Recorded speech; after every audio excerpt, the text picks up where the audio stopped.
Hi, Black Cat Recapped here. Today I am going to explain a comedy movie named Eurotrip. Right after Scott finished high school, his girlfriend Fiona, who was cheating on him, broke up with him. She said he was too boring. But that didn't stop him from going to the cool graduation party that night with his best friend Cooper. At the party, they met Jenny and her twin brother Jamie.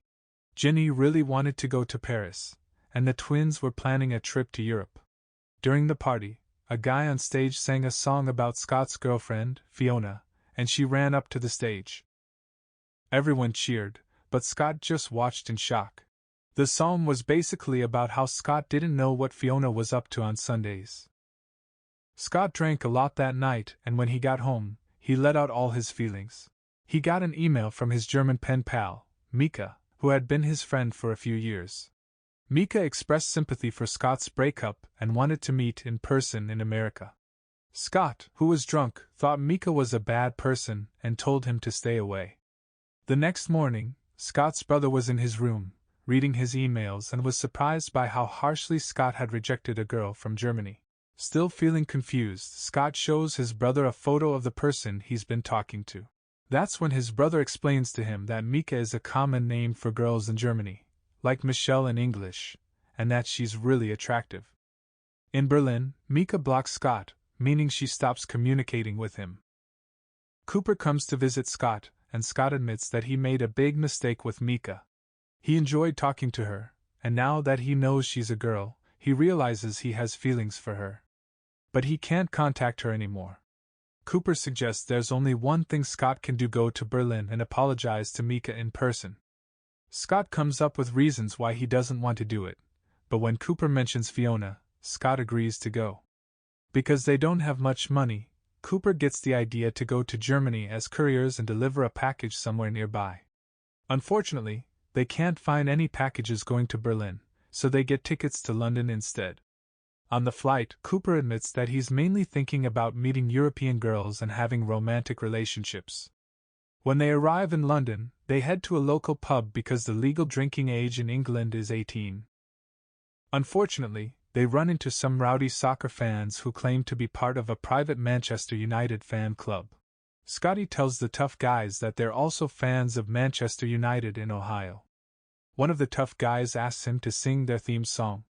Scott tries to say no, but the tough guy insists.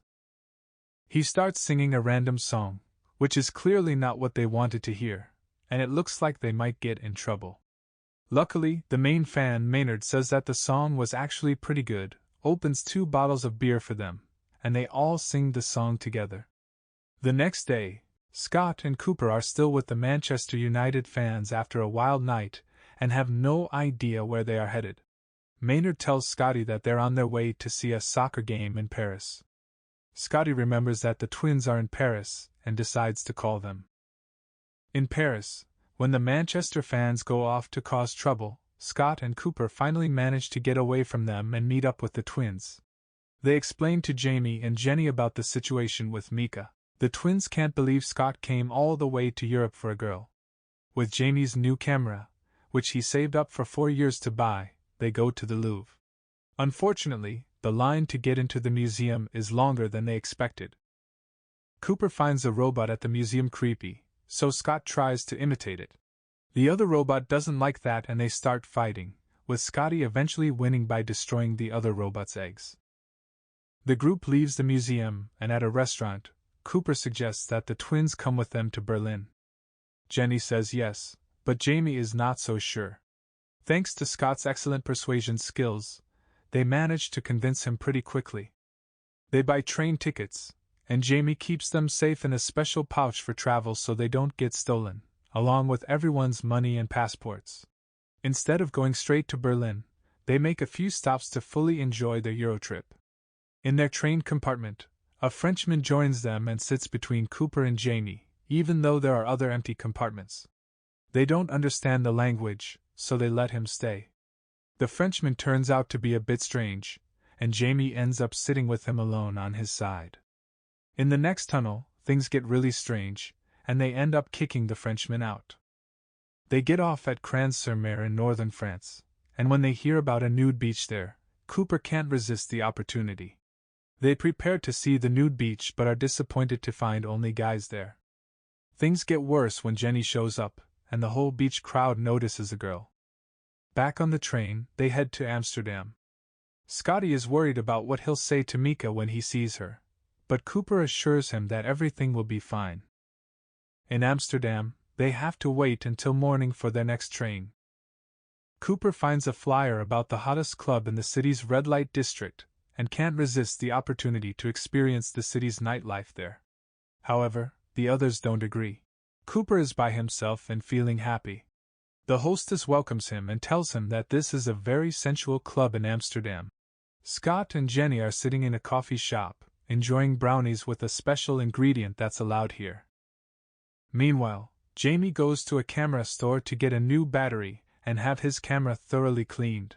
The woman at the store compliments his beautiful camera and says that he really knows a lot about photography. She also thinks he looks kind of cute. She invites him to the back of the store. There, she's intrigued by Jamie's innocence and does something intimate. Back at Cooper's place, the hostess tells him that customers usually say no but actually mean yes. So, she gives him a special word to say, and they won't stop until they hear it. He gets tied up to the bed. The atmosphere in the room changes quickly, and Hans and Vander start with some intimate activities.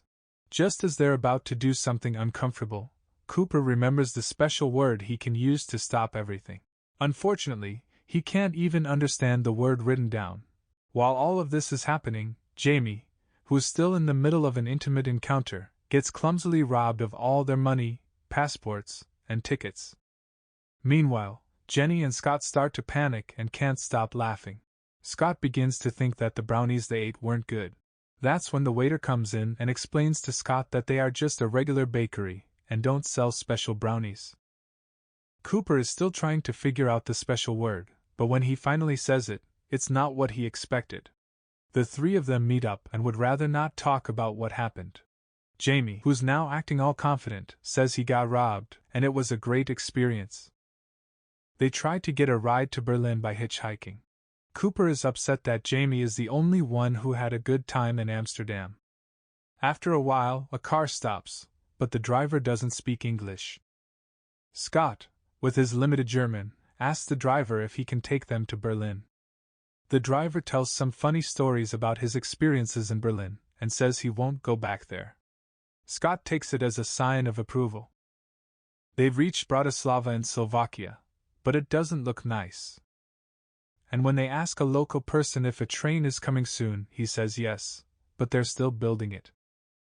They count their remaining money and find they have only $1.83 left. With the exchange rate in Bratislava, they can stay in a fancy hotel with excellent service and the best food in town.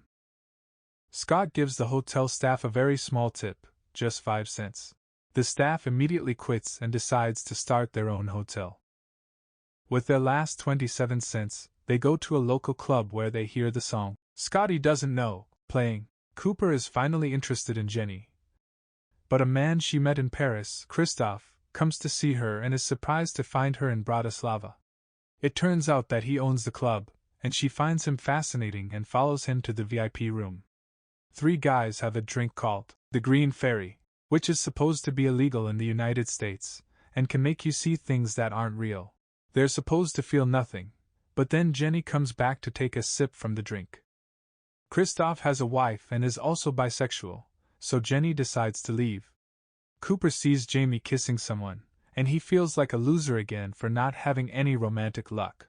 However, when the person Jamie is kissing turns around, they realize it's actually Jenny. They're both surprised and shocked.